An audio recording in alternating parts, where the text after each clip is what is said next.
Hello students, welcome to lers learner. आज हमने topic change किया है semiconductor and diode.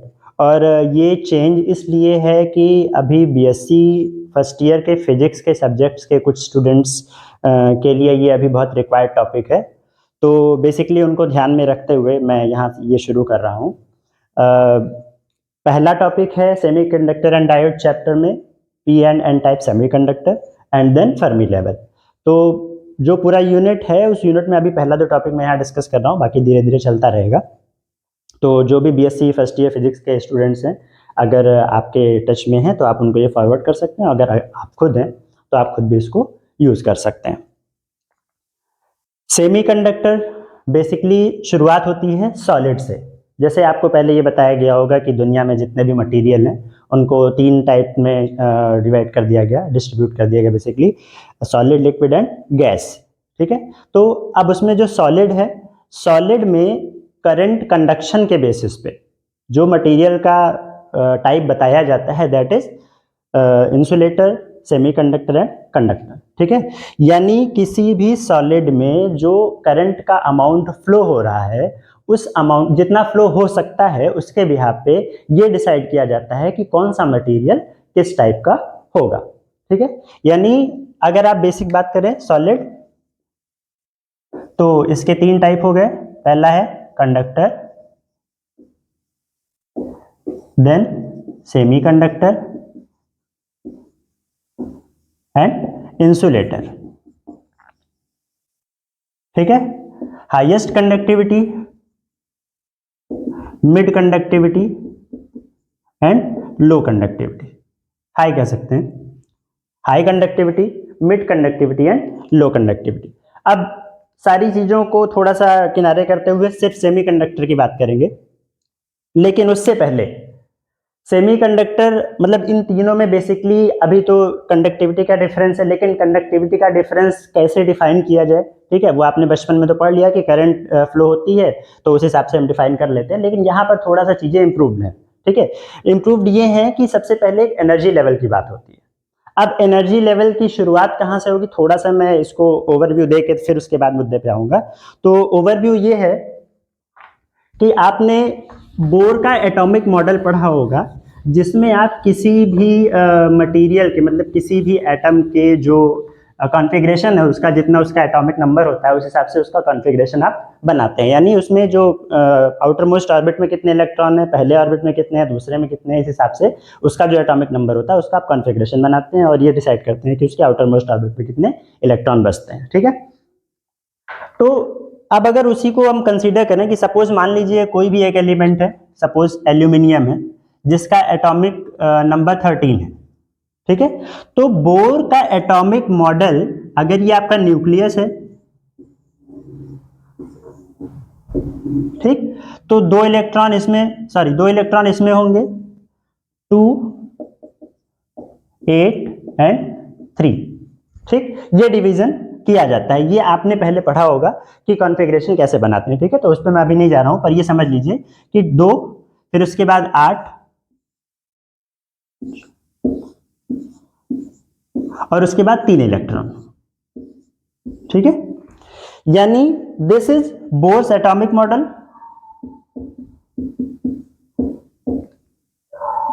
Of aluminium atom. ठीक है, अब ये जो कॉन्फ़िगरेशन बनाया गया, ये इसमें आपने ये भी पढ़ा होगा कि जिस इसमें 2 इलेक्ट्रॉन्स हैं सेटिस्फाइड लेवल, इसमें 8 इलेक्ट्रॉन्स हैं सेटिस्फाइड लेवल, इसमें 3 इलेक्ट्रॉन्स हैं अनसेटिस्फाइड लेवल। ठीक है, यानी अनसेटिस्फाइड होने का मतलब ये है कि इसको अपना जितने इस पर्टिकुलर ऑर्बिट में इलेक्ट्रॉन होने चाहिए उतने वो पूरी करने की कोशिश जिंदगी भर वो करता रहेगा। जब तक इसके पास 3 ही इलेक्ट्रॉन है तब तक ये अपने इस ऑर्बिट में इलेक्ट्रॉन्स की कमी को पूरी करने की कोशिश करता रहेगा। ठीक है, यानी इसके पास 3 अवेलेबल इलेक्ट्रॉन्स हैं जो किसी ना किसी से कभी ना कभी बॉन्डिंग करेंगे। ठीक, जो आपने केमिकल रिएक्शंस पढ़ी होंगी तो वो बॉन्डिंग करते हैं, फिर केमिकल रिएक्शन होती है, नया कुछ प्रोडक्ट बनता है, दैट इज अनदर थिंग। लेकिन अभी मुद्दे की बात ये है कि इसमें 3 इलेक्ट्रॉन्स हैं और ये इलेक्ट्रॉन कभी ना कभी बॉन्ड बनाने की कोशिश करेंगे। ठीक है, चलिए, अब ये भी आप जानते हैं कि जो अंदर के इलेक्ट्रॉन है उनका एनर्जी, उनकी एनर्जी कम होती है, उसके बाद वाले की एनर्जी उससे ज्यादा होती है, और सबसे बाहर वाले की एनर्जी सबसे ज्यादा होती है, जिसको आप KLMN शेल्स का नाम देते हैं। तो उस हिसाब से जो सबसे अंदर वाली शेल है उसमें एनर्जी सबसे कम है, उसके बाद एनर्जी ज्यादा है, देन आफ्टर सबसे ज्यादा है। तो अगर हम ये कहें कि K कम एनर्जी वाला शेल है, फिर L है, फिर M है, और फिर N है, यानी ये एनर्जी का इंक्रीजिंग ऑर्डर है। ठीक है, अब इसी एनर्जी के इंक्रीजिंग ऑर्डर पे आपको ध्यान देना है। जो कुछ भी आगे बात होगी वो इस एनर्जी के इंक्रीजिंग ऑर्डर के बारे में होगी। ठीक है, अगर इस एनर्जी को, यानी सबसे कम इलेक्ट्रॉन की एनर्जी, फिर उससे ज्यादा, फिर उससे ज्यादा, इसको आप एक ग्राफिकल रिप्रेजेंटेशन दे दें, तो किसी एक पर्टिकुलर एटम के लिए KLM, थोड़ा सा एक्चुअल जो वैल्यूज होती हैं उस हिसाब से मैं मैक्सिमम रखने की कोशिश करता हूं। तो KL और M थोड़ा सा पास होता है, इसके आगे के ऊपर के एनर्जी लेवल्स फिर आपको बताए जाते हैं। ठीक है, अभी जो रिक्वायर्ड है उस पर फोकस करते हैं।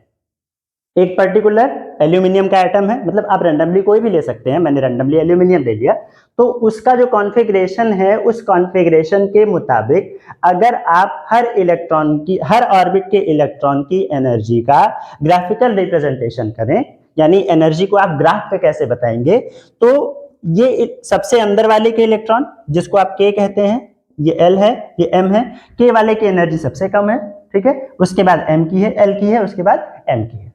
ठीक, अब ये कम ज्यादा गैप होता रहेगा, वो बात की बात है।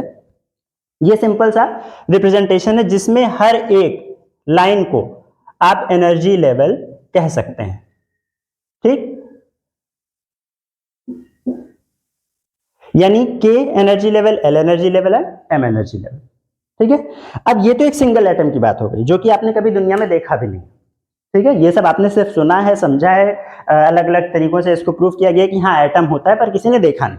ठीक है, लेकिन मानना तो पड़ेगा। तो जो मानने की बात है वो ये है कि एक मटेरियल में, यानी एल्यूमिनियम का अगर एक छोटा पीस आप ले लीजिए, तो उसमें आपको ये बताया जाता है कि इसमें बहुत सारे एटम्स होंगे। ठीक, यानी ऐसी ऐसी बहुत सारी कॉन्फ़िगरेशंस हैं। अब क्या है कि अगर इसके साथ बहुत सारी कॉन्फ़िगरेशंस हैं, तो जाहिर सी बात है कि उनका असर इन पे भी पड़ेगा। क्यों पड़ेगा भाई? आप क्लास में पढ़ते हैं तो अकेला कोई पढ़ रहा है, क्या माहौल होगा, और अगर 10 लोग, 20 लोग, 50 लोग बैठ के पढ़ रहे हैं तो क्या माहौल होगा। ठीक है, एक दूसरे से आप कुछ ना कुछ एनर्जी लेते हैं, किसी की वजह से परेशान होते हैं, किसी की वजह से आपके स्कोर मार्क्स ज्यादा आ जाते हैं। ठीक है, तो यानी एक पर्टिकुलर एटम दूसरे एटम पर कुछ ना कुछ इंपैक्ट करता है। वो तो क्लास की बात हो गई। यहाँ क्या इंपैक्ट होगा कि यहाँ जो एनर्जी लेवल है, यानी अगर हम ये कहें कि पर्टिकुलर, अभी हम न्यूक्लियस की बात कर लें, तो इस न्यूक्लियस का पॉजिटिव होना और बगल वाले न्यूक्लियस का भी पॉजिटिव होना, as you know positive positive charges repel each other, possibility है कि इस न्यूक्लियस और उस न्यूक्लियस में आपस में कुछ ना कुछ रिपल्शन हो। ठीक है, यह भी हो सकता है कि जितनी एक्यूरेट एनर्जी लेवल इसकी हो, उतनी जस्ट एक्यूरेट एनर्जी लेवल बगल वाले एटम की ना हो। ठीक है, यानी आप ऐसे समझ सकते हैं कि क्लास में सबके सेम नंबर नहीं आ रहे हैं, 1 नंबर कम है, 2 नंबर कम है, 50-50 नंबर का अंतर है, कोई फेल हो जा रहा है, कोई टॉप कर रहा है। ठीक है, यानी पढ़ाया सबको सेम जा रहा है, सबको माहौल सेम दिया जा रहा है, फिर भी सबके अपने अपने एनर्जी लेवल में डिफरेंसेस हैं। ठीक है, तो कहने का मतलब यह है कि जो जस्ट बगल वाला इसके एटम है, उसमें जो K सब शेल है, K शेल है, उसकी एनर्जी, यानी उसका एनर्जी लेवल, और जस्ट बगल वाले एटम का एनर्जी, K शेल का एनर्जी लेवल, उसमें थोड़ा सा चेंज हो सकता है। ठीक है, अब कितना हो सकता है वो सब तो बहुत बात की बातें हैं, पर अभी जो सिग्निफिकेंट बात है वो ये है कि पर्टिकुलर K शेल की अगर बात करें तो दो अलग अलग एटम्स के K शेल का एनर्जी लेवल थोड़ा सा चेंज हो सकता है। ठीक है, इसी बात को आप हर शेल के लिए अप्लाई कर सकते हैं। ठीक है, तो अगर हम ये कहें कि जस्ट बगल वाले, ये तो मान लीजिए एक पर्टिकुलर एटम का हो गया, ठीक है, जस्ट बगल वाले एटम की अगर बात करें और उसका एनर्जी लेवल अगर सेम आप ग्राफ पे रिप्रेजेंट कर रहे हैं, तो हो सकता है कि K लेवल यहां जो होना चाहिए वो हल्का सा ऊपर हो। ठीक है, बहुत स्लाइटली डिफरेंस लेके चल रहा हूं। ठीक, इसी तरीके से L वाला है, यहां होना चाहिए जिसका, वो हल्का सा ऊपर है। ठीक है, ऐसे ही m का है, यहां होना चाहिए और वो हल्का सा ऊपर है। ठीक है, ये k और l और m सेल की ही एनर्जी, लेकिन पड़ोसी एटम वाला होने के नाते थोड़ी सी डिफरेंट हो जा रही है। ठीक, अब अगर हमने कहा कि एक मटेरियल बहुत सारे एटम से मिलकर बना हुआ है, तो आप किसी एक एटम को कंसीडर तो नहीं कर सकते, यानी एक एटम के बारे में जो बात करेंगे वही आपको सबके बारे में बात करनी पड़ेगी।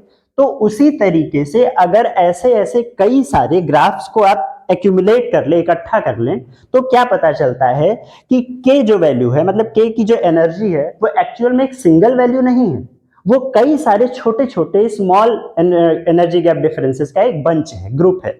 ठीक है, यानी अगर हम सारे एटम्स के एनर्जी लेवल्स का एक ही ग्राफ पर रिप्रेजेंटेशन करें, तो ये पता चलेगा कि K shell is actually a number of group of small amounts of energy, मतलब जिसमें आपस में बहुत थोड़ा थोड़ा डिफरेंसेस है। ठीक है, ऐसे ही L का मिलेगा,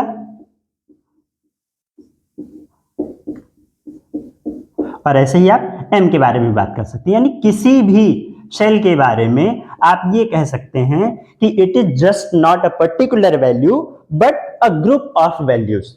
ठीक है, यानी मान लीजिए कि ये 5 इलेक्ट्रॉन वोल्ट, सपोज थोड़ी देर के लिए, एक्यूरेट ऐसा कुछ होगा नहीं होगा आई डोंट नो, अब इस पर डिस्कस नहीं कर रहे हैं, लेकिन मान लीजिए 5 इलेक्ट्रॉन वोल्ट है और ये 5.4 इलेक्ट्रॉन वोल्ट है, तो 5 इलेक्ट्रॉन वोल्ट और 5.4 इलेक्ट्रॉन वोल्ट के रेंज में बहुत सारी छोटी छोटी वैल्यूज हो सकती हैं due to various number of atoms existing with single atom. ठीक, अब एग्जिस्टिंग मतलब वही मटेरियल की बात कि एक मटेरियल में लाखों हजारों एटम्स हैं। ठीक है, तो उन एटम्स के लिए अगर हम सारी एनर्जी लेवल्स को एक ही ग्राफ पर रिप्रेजेंट करना चाहें तो हमें ये मिलता है। ठीक, this group, this is called energy level and this group is called energy band actually. ठीक है, यानी ये एक एनर्जी का ग्रुप है, एनर्जी का एक बैंड है, so this is called energy band. ठीक है, अब जैसे यहां इसी चीज को फिर से देखिए कि अलग अलग ये पूरे कंबाइंड एल्यूमिनियम के किसी एक मटेरियल के सारे एटम्स का एक कंबाइंड ग्राफिकल रिप्रेजेंटेशन हो गया एनर्जी लेवल्स का। ठीक, इसको आप एल कह सकते हैं और इसको आप एम कह सकते हैं, ऑल एटम्स। ठीक, जाहिर सी बात है, आपने भी नहीं देखा, मैंने भी नहीं देखा, पर इस बात को एक्सेप्ट लॉजिकली करना है कि अगर ये एनर्जी लेवल किसी एक एटम के लिए अगर एक एनर्जी लेवल है, तो बगल वाले के लिए थोड़ा सा डिफरेंट हो सकता है ड्यू टू वेरियस सिचुएशंस, जिसमें से एक सिचुएशन प्राइम जो मैंने बताई कि एक एटम का होना दूसरे एटम की एग्जिस्टेंस को थोड़ा सा अफेक्ट करता है। ठीक है, तो वो पर्टिकुलर एक ही रीजन को अगर हम लेके चलें, तो वो रीजन दूसरे एटम के एनर्जी लेवल के चेंज को एक्सेप्ट करता है। ठीक है, कि चलो ठीक है, तुम्हारी के का एनर्जी लेवल ये है, मेरी के का एनर्जी लेवल ये है, तो हम एनर्जी लेवल अलग अलग नहीं रखते हैं, हम आपस में एक दूसरे को एनर्जी बैंड में ग्रुप कर लेते हैं। ठीक है, तो अब जैसे मैंने कहा कि वापस से इसको देखिए, तो वापस से इसको देखने का मतलब ये है कि जो 2 इलेक्ट्रॉन है सेटिस्फाइड है, दीन दुनिया से कोई मतलब नहीं है, उनको मोक्ष प्राप्त हो चुका है। ठीक है, इन 8 इलेक्ट्रॉन्स को भी मोक्ष प्राप्त हो चुका है। प्रॉब्लम किन में है? इन 3 इलेक्ट्रॉनों में जो मृत्युलोक में घूम रहे हैं। ठीक है, इनको अभी मोक्ष प्राप्त करना बाकी है, तो ये मोक्ष प्राप्त करने की तरह तरह से कोशिश करते रहते हैं। ठीक है, इधर रिएक्शन करेंगे, उधर रिएक्शन करेंगे, कहीं वैलेंसी खोजेंगे कि कहां पे जाके सेट हो सकते हैं ताकि इनको मोक्ष प्राप्त हो। ठीक है, यानी सेटिस्फैक्शन लेवल मिल जाए। ठीक है, तो अगर इसको फिर से अगर हम यहाँ पे कंपेयर करने की कोशिश करें कि जो एनर्जी लेवल्स, मतलब जो इलेक्ट्रॉन्स सेटिस्फाइड हैं, ये 3 एनर्जी लेवल्स हो गए, ऐसे बहुत सारे शेल्स होंगे, जितना बड़ा एटॉमिक नंबर होगा उस हिसाब से आपके नंबर ऑफ शेल्स बढ़ जाएंगे। तो ऐसे सारे सेल्स, ऐसे सारे ग्रुप को आप इकट्ठा कर लीजिए जो सेटिस्फाइड लेवल के हों और जो अनसेटिस्फाइड लेवल के हों, यानी जिनके इलेक्ट्रॉन्स को दीन दुनिया से कोई मतलब ना हो और जिनके इलेक्ट्रॉन्स को दीन दुनिया से कोई मतलब हो, उन दोनों को 2 अलग अलग लेवल में बांट दिया जाए। ठीक है, यानी ऐसे 4, 5, 10 एनर्जी लेवल नहीं रखते हैं, इनको अब एक बार और ग्रुपिंग कर देते हैं। ग्रुपिंग का बेस क्या होगा, आधार क्या होगा? वही कि जो सेटिस्फाइड इलेक्ट्रॉन्स हैं और जो अनसेटिस्फाइड इलेक्ट्रॉन्स हैं, उनको 2 अलग अलग एनर्जी लेवल्स में ग्रुप कर दीजिए। ठीक है, तो इस सारी चीज को अगर हम कंबाइंड करें तो अब ये हमें मिलता है energy level, graphical representation of energy levels में कि दो एनर्जी ग्रुप्स हमें मिले, ठीक, ये वाला जिसमें जो इलेक्ट्रॉन्स की एनर्जी लो है, ठीक है, इसलिए वो सेटिस्फाइड है, उनको कहीं नहीं जाना है, ठीक, वो नीचे आ जाएंगे, और जो अनसेटिस्फाइड है, जिनको अभी बहुत दूर जाना है, वो ऊपर आ जाएंगे, ठीक है। तो उस हिसाब से नाम दे दिया गया इनको valence band and conduction band, ठीक है। यानी एनर्जी लेवल जो अभी तक आप अलग अलग तरीके से रिप्रेजेंट कर रहे थे, उसको आपने केवल दो ग्रुप्स में बांट दिया। पहला ग्रुप कहा जाएगा वैलेंस बैंड, दूसरा ग्रुप कहा जाएगा कंडक्शन बैंड, ठीक है। किसमें कौन रहेगा, ये बात क्लियर हो गई, सेटिस्फाइड इलेक्ट्रॉन्स, अनसेटिस्फाइड इलेक्ट्रॉन्स, ठीक है। लेकिन बात वही है कि ये जो सेटिस्फाइड इलेक्ट्रॉन्स हैं, है तो इनका भी एनर्जी लेवल ही अभी तो इसी दुनिया में है, तो अगर इनको ज्यादा प्रेशर किया जाए, यानी ज्यादा एनर्जी दी जाए, तो ये अपनी ऑर्बिट छोड़ के बाहर आ सकते हैं। ये आपको बताया गया होगा कि जो बाहर वाले ऑर्बिट का इलेक्ट्रॉन है, उसको थोड़ी सी एनर्जी दे दीजिए, वो बाहर चला जाएगा, ठीक, और जो अंदर वाला इलेक्ट्रॉन है, उसको ज्यादा एनर्जी देनी पड़ेगी बाहर निकालने के लिए, ठीक है। तो वो सारे इलेक्ट्रॉन्स जिनको कम एनर्जी देनी पड़ेगी बाहर निकालने के लिए, they are in conduction band, और जिनको ज्यादा एनर्जी देनी पड़ेगी वो वैलेंस बैंड में। यानी अब आप ऐसे समझ सकते हैं कि वैलेंस बैंड के इलेक्ट्रॉन्स को एनर्जी देकर कंडक्शन बैंड में लाया जा सकता है, डिपेंड्स कि कितनी एनर्जी देनी पड़ेगी, और वो आप दे सकते हैं या नहीं दे सकते, ठीक है। एनर्जी देने के बहुत तरीके हैं, वोल्टेज अप्लाई कर दीजिए, टेम्परेचर दे दीजिए, हीट कर दीजिए, ठीक है। पुश तो आप कर नहीं सकते कि धक्का मार के आप एनर्जी देंगे, बिकॉज आपने उनको देखा ही नहीं है, ठीक। तो कहने का मतलब ये है कि कम एनर्जी वाले इलेक्ट्रॉन्स का एक ग्रुप है, ज्यादा एनर्जी वाले इलेक्ट्रॉन्स का एक ग्रुप है। हो सकता है कम एनर्जी वाले ज्यादा इलेक्ट्रॉन्स हो, ज्यादा एनर्जी वाले कम हो अमाउंट में, ठीक है। तो यहां ज्यादा इलेक्ट्रॉन हो सकते हैं, यहां कम हो सकते हैं, लेकिन पॉसिबिलिटी है कि वैलेंस बैंड यानी कम एनर्जी वाले इलेक्ट्रॉन्स को एनर्जी देकर, जितनी भी जरूरत पड़े, अगर आप दे सकते हैं तो दे दीजिए, एनर्जी देकर कंडक्शन बैंड में लाया जा सकता है, ठीक। अब जब फिर वापस जाइए कि सॉलिड को तीन पार्ट्स में डिवाइड किया गया इलेक्ट्रिकल कंडक्टिविटी के बेस पे, तो कहा गया semiconductor, conductor, semiconductor and insulator, ठीक है। तो वहां पे आपको क्या बताया, इंसुलेटर में कंडक्शन नहीं होता। कंडक्शन नहीं होने का मतलब, अगर कंडक्शन होता है तो किसकी वजह से होता है, इलेक्ट्रॉन्स की वजह से, ठीक है। यानी अगर कंडक्शन नहीं हो रहा है, मतलब इलेक्ट्रॉन ट्रेवल नहीं करना चाह रहे, तो इसका मतलब ये हुआ कि कोई भी इलेक्ट्रॉन इंसुलेटर में वैलेंस बैंड से कंडक्शन बैंड में आने की स्थिति में नहीं है, या आने की इच्छा नहीं रखता, ठीक।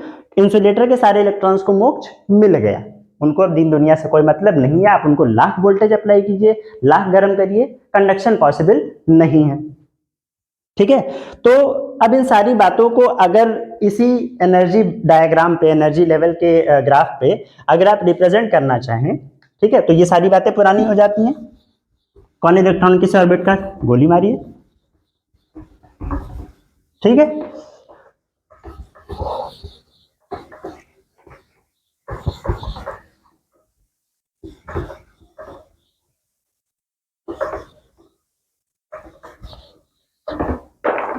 अब हमने तीन अलग अलग एनर्जी बैंड डायग्राम ड्रॉ कर लिए।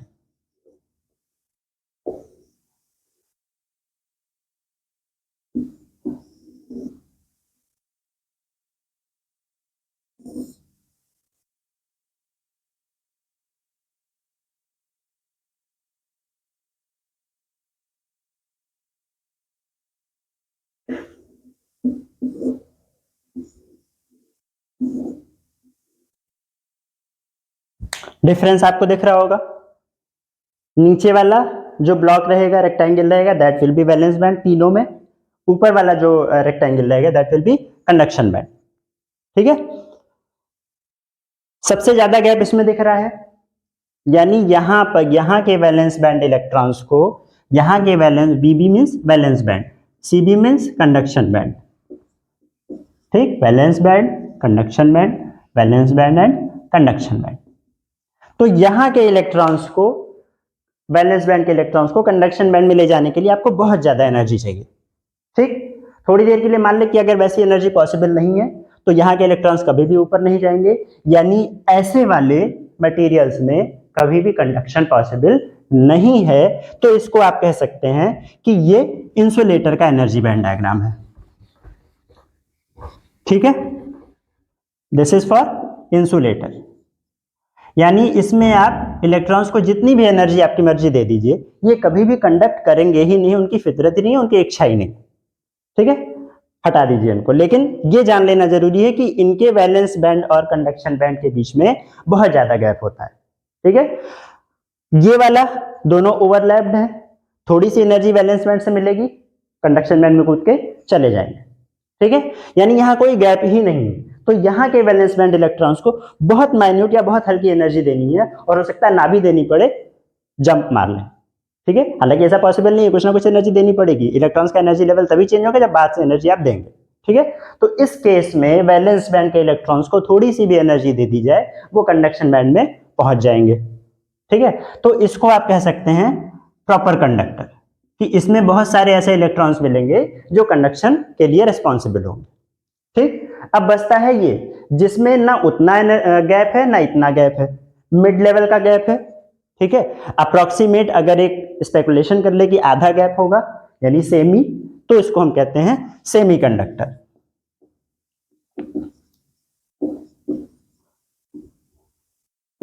ठीक, सेमी कंडक्टर का मतलब उसकी कंडक्टिविटी कंडक्टर और इंसुलेटर के बीच में होगी, यानी उसमें जंप करने के लिए जितना रिक्वायरमेंट है एनर्जी की, वो भी इन दोनों के बीच में होनी चाहिए। इसमें जीरो है। ठीक है, हो सकता है कुछ हो, लेकिन अभी हम आइडियल सिचुएशन में इसको हम जीरो मान के चल रहे हैं कि आइडियल सिचुएशन में कंडक्शन बैंड कंडक्टर के वैलेंस बैंड से कंडक्शन बैंड में जाने के लिए इलेक्ट्रॉन्स को बहुत कम या जीरो एनर्जी की रिक्वायरमेंट है। ठीक, और इंसुलेटर में आप चाहे जितनी एनर्जी दे दीजिए, इलेक्ट्रॉन्स कभी भी कंडक्शन बैंड में जाने वाले नहीं है। इसमें क्या है कि थोड़ा सा प्रेशर चाहिए। ठीक, सबसे बेकार लड़का क्लास का, सबसे अच्छा लड़का, और मिड लेवल स्टूडेंट जिसको आप एवरेज स्टूडेंट कहते हैं। ठीक है, तो एवरेज स्टूडेंट है ये, इसको थोड़ा सा इसमें मेहनत की जाए तो ये अच्छी पढ़ाई कर सकता है। ठीक है, तो इसीलिए इसको सेमी कंडक्टर नाम दिया गया, सेमी इंसुलेटर नाम नहीं दिया गया। ठीक, इंसुलेटर कहते ही आदमी बेकार हो गया। ठीक है, मटेरियल बेकार हो गया, तो हमने इसको सेमी कंडक्टर नाम दिया है कि थोड़ी सी हेल्प अगर इसकी कर दी जाए तो ये कंडक्शन इसमें पॉसिबल हो सकता है। यानी इसमें जो वैलेंस बैंड और कंडक्शन बैंड का गैप है वो इतना है कि उसको हम कभी भी कवर कर सकते हैं थोड़ी सी मेहनत करके। ठीक, अच्छा, अब इस जो एरिया का नाम है जिसमें कोई भी इलेक्ट्रॉन एक्चुअली एग्जिस्ट नहीं कर रहा है। ठीक, यानी यहां पर इलेक्ट्रॉन्स को एग्जिस्ट करने के लिए मना कर दिया गया है, so it is forbidden area and it is in this term is called forbidden gap. ठीक है, इस एनर्जी लेवल को आप जी यानी फॉरबिडन एनर्जी गैप के नाम से भी बता सकते हैं। ठीक है, यानी आप ये देख लीजिए कंडक्टर के केस में Eg जीरो है, कोई भी एनर्जी गैप नहीं है, सो Eg जीरो है, यहाँ Eg मैक्सिमम है, यहाँ Eg जीरो और मैक्सिमम के बीच में है। ठीक है, तो सेमी कंडक्टर इसीलिए आपको पढ़ना है कि कंडक्टर तो वो है नहीं, लेकिन उनको अगर थोड़ा सा उन पे काम किया जाए तो वो कंडक्टर बन सकते हैं। इसलिए अब वो सारी चीजें आपको जाननी है कि किन किन तरीकों से आप किसी सेमी कंडक्टर को एज ए कंडक्टर ट्रीट कर सकते हैं। ठीक, अब ये छोटी सी एक थ्योरी कंसीडर कर सकते हैं कि कंडक्टर वो सारी चीजें हैं जो मेटल हैं। ठीक है, जितना आपने पीरियोडिक टेबल में या जहां कहीं भी पढ़ा होगा उसमें कंडक्टर ऑलमोस्ट सारे मेटल हैं। ठीक, अब मेटल में आपका सोना है, चांदी है, लोहा है, कॉपर है, एल्यूमिनियम है, ये सारी चीजों की कॉस्ट आपको पता होगी। ठीक, सेमीकंडक्टर कम कॉस्टली होते हैं मेटल से, आप डिटेल निकालिएगा और मार्केट में जाके पता करिएगा। ठीक है, तो सेमीकंडक्टर क्योंकि कम कॉस्टली हैं कंडक्टर से, तो एक रीजन ये भी कह सकते हैं कि आप सेमीकंडक्टर को किसी ना किसी तरीके से कंडक्टर बनाना चाह रहे हैं कि इतनी महंगी चीज से अच्छा इतनी सस्ती चीज को हम कंडक्टर बना लें, हमारा काम हो जाएगा। ठीक है, तो कंडक्टर बनाने के तरीके क्या हैं अभी वो भी डिस्कस करेंगे। उन्हीं तरीकों से आप पी और एन टाइप सेमीकंडक्टर बनाते हैं, आगे वो बात करेंगे। ठीक है, तो अभी हम ये सारी चीजें कंडक्टर और इंसुलेटर को किनारे करते हुए सिर्फ सेमीकंडक्टर पे फोकस करते हैं। ठीक है, और सेमीकंडक्टर को कंडक्टर कैसे बनाना है।